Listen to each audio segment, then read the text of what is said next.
Milosť vám a pokoj od Boha nášho Otca a od Pána a Spasiteľa Ježiša Krista. Amen. Bratia a sestry, z úcty voči slovu Božiemu povstaňte, vypočujte si slova písma svätého tak, ako sú zapísané v Evanjeliu podľa Jána v 13. kapitole, takto zniejúce.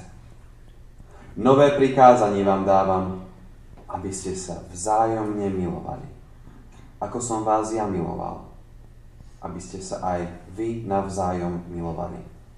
Podľa toho poznajú všetci, že ste moji učeníci, keď sa budete navzájom milovať.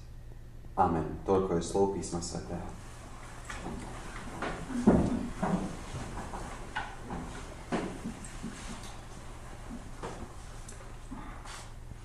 Milé sestry, bratia, dnes je nám už naozaj veľmi dobré. Všetky naše základné potreby sú častokrát naplnené a hľadáme, túžime po lákadlách dnešnej doby. Túžime, žiadostíme, ale nikdy nemáme dosť. Závidíme, keď sa susedovi darí, keď sa mu v záhrade zarodí viac, alebo keď napríklad aj z našich kaštanov spadne na druhú stranu viac a nemôžeme si ich potom obrať. Závidíme možno rodinu, vnukov, pravnúčata, čokoľvek. A zabúdame na to najpodstatnejšie. Na to, že takýto postoj mení aj naše srdce. Jeden antropológ počas svojho výskumu sledoval správanie ľudí na celom svete. Raz, keď prechádzal africkými krajinami, zahral si s deťmi jednu jednoduchú hru. Antropológ umiestnil kôš s ovocím blízko stromu a povedal im: prvé dieťa, ktoré sa k nemu dostane, ktoré tam dobehne, dostane ten kôš. Keď im dal štartovací signál, prekvapilo ho, že kráčali spolu a držali sa za ruky. Až kým spoločne nedorazili k stromu a nepodelili sa o ovocie. Keď sa ich spýtal, prečo ste to urobili, veď každý z vás mohol dostať celý kôš tohto ovocia iba pre seba, odpovedali s úžasom: Ubuntu. To znamená, ako môže byť niekto z nás šťastný, zatiaľ čo je nešťastný druhý? Ubuntu v ich civilizácii znamená ja som, pretože sme. A vtedy si povedal, že tento kmeň pozná tajomstvo šťastia, ktoré sa stratilo vo všetkých spoločnostiach, ktoré sa považujú za civilizované. Ubuntu. Inými slovami, milovať budeš blížneho svojho ako seba samého. To, čo už dávno vieme. To, čo nám dávno zvestoval Pán. A my dnes hľadáme pravdu kdekoľvek inde ako doma. Vo vlastných radoch, vo vlastnom kostole. Chodíme na jogu, čistíme čakry a nie srdcia, zdravíme slnko a neďakujeme Bohu za jeho milosť k nám, že sme sa aj dnes mohli narodiť do nového dňa. Zobudiť. A prečo? Prečo vaše deti, vnúčatá, odišli od kresťanského Boha?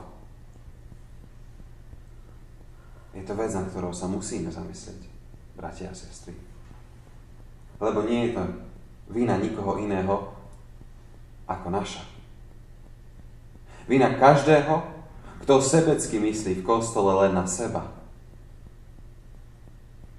Kto hovorí o druhom, keď tam nie je, ohovára, alebo len koná inak, ako hovorí, robí sa lepší. A pritom Ježiš prišiel na tento svet, aby sme my viac už nič nemuseli.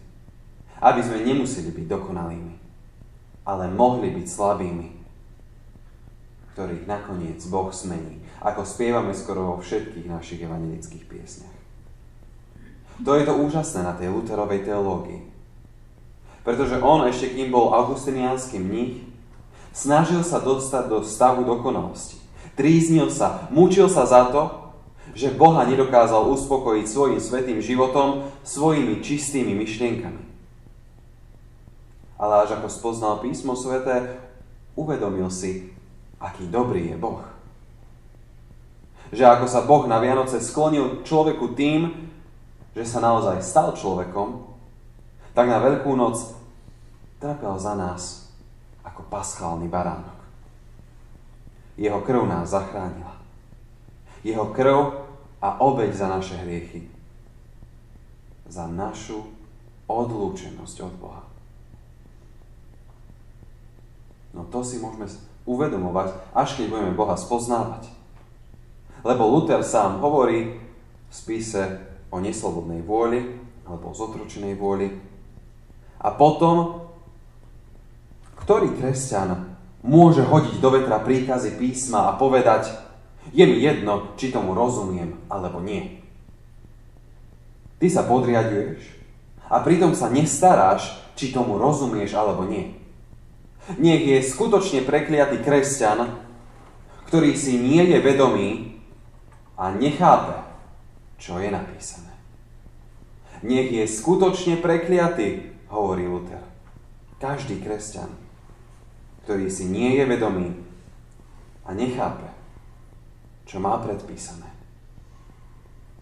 Lebo ako má človek veriť tomu, čomu nerozumie?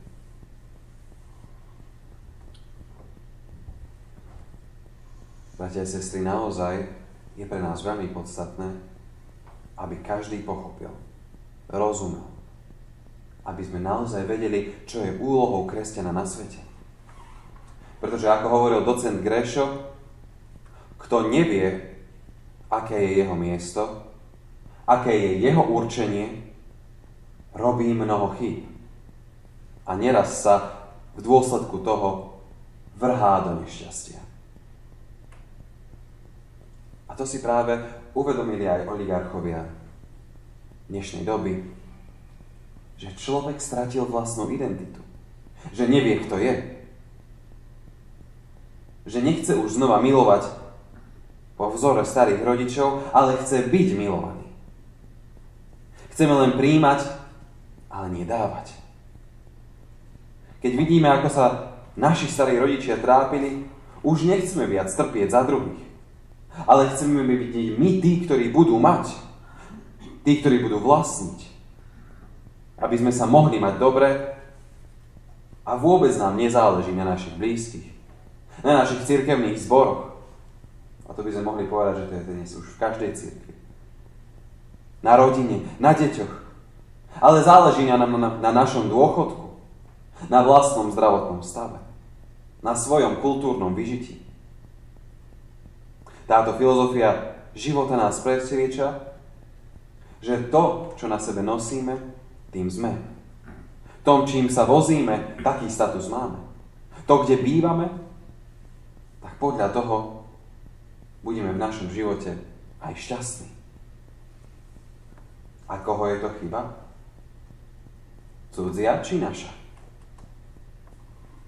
Dnes už žijeme v demokracii a každý z nás sa môže naozaj rozhodnúť. Ale výchovou je možno veľa ovplyvniť, ukázať ten správny smer. Tak ako naozaj, ak ste dali pokrstiť svoje deti, tak ste sa zaviazali v tom, že ich budete vychovávať v evanjelickej viere. No na to, aby sme mohli vychovávať, musíme najprv poznať. Inak nikto nebude chcieť naozaj chodiť do kostola a chváliť Boha. No dnes je práve tá nedeľa v roku, kedy by sme mali oslavovať. Chváliť Boha rôznymi spôsobmi. A sestra Hudáková mi tak vždycky pripomína na biblickej hodine, ako sa čudovala z toho, ako Dávid tancoval a oslavoval Boha pred oltárom. A keď budete chcieť vedieť ako, alebo si nepamätáte, tak sa môžete spýtať. Ona vám rada povie. No my si dnes v prvom rade potrebujeme uvedomiť, za čo môžeme byť Bohu vďační. A sú to v skutočnosti veci, o ktorých vieme, že už pre nás Boh v minulosti urobil. Keď nám bolo ťažko, poslal ľudí. Keď nám bolo ťažko, On sa za nás prihovoril v ťažkej chvíli. A naozaj je čas, kedy aj dnes nám Boh dáva šancu. Kedy nás chce milovať a dáva nám mnoho dobrého aj počas dnešného dňa. A ten tretí je taký najkrajší, lebo dáva nádej. Kedy vieme, že naozaj prídu chvíle v budúcnosti, v ktorých budeme potrebovať nášho Pána Boha. A už teraz vieme, že sa o nás postará. Že nás ochráni. Že nás posilní a povzbudí v našej slabosti či trápení. Veď predsa v piesni Stranovského kancionála spievame: kto len na Boha sa spolieha a len nádej svoju v ňom skladá. Nech ako chce, kríž nám dolieha, pod jeho ťarchou nepadá. Svojich Boh sa vodne v noci ujíma, dáva pomoci. A ďalej sa spieva: aj keď diabol brojí, vtedy Pán Boh pri nich stojí. A preto posledné slova tejto piesne: len vytrvaj na Božej ceste a dúfaj v Neho samého. On neopustí nikoho, kto spolieha sa na Neho. Bratia a sestry, oslavujme Boha v našom živote. To je ten spôsob života, ako to pre nás prichystal Pán. Oslavovať Boha a čakať na Neho.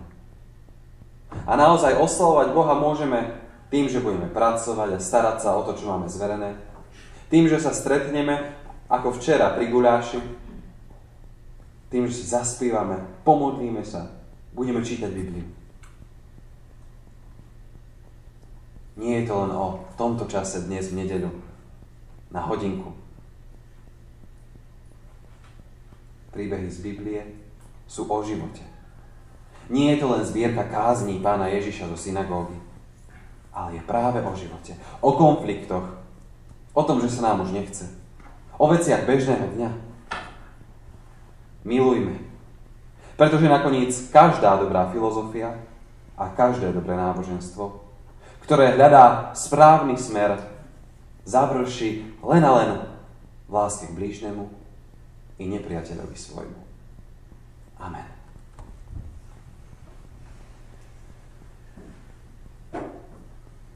Bratia a sestry, pomodlíme sa.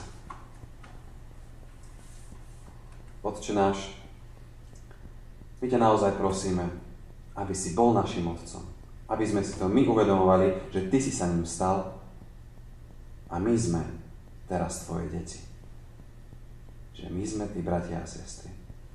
A ak chceme byť skutočne dobrými bratmi a sestrami, chceme nájsť aj tých bratov a sestry, ktoré sa nám stratili, ktoré odišli od teba a nevedia o tebe. Strátili ťa z dosahu. No na to, aby sme boli pre nich vôbec zaujímavými, musíme byť tou pravou, dobrou rodinou, ktorej vládne a panuje láska. Kedy nemyslíme viac na seba, ale na toho druhého. V tom nám, Bože, pomáhaj. Ty príspor viery, Ty príspor trpezlivosti. A daj nám si uvedomiť, že je to na rozhodnutí každého jedného z nás. Pretože Ty si ten, ktorý klope na srdcia naše. Daj, aby sme ťa pustili dnu. Amen. Modlíme sa spoločne. Otče náš,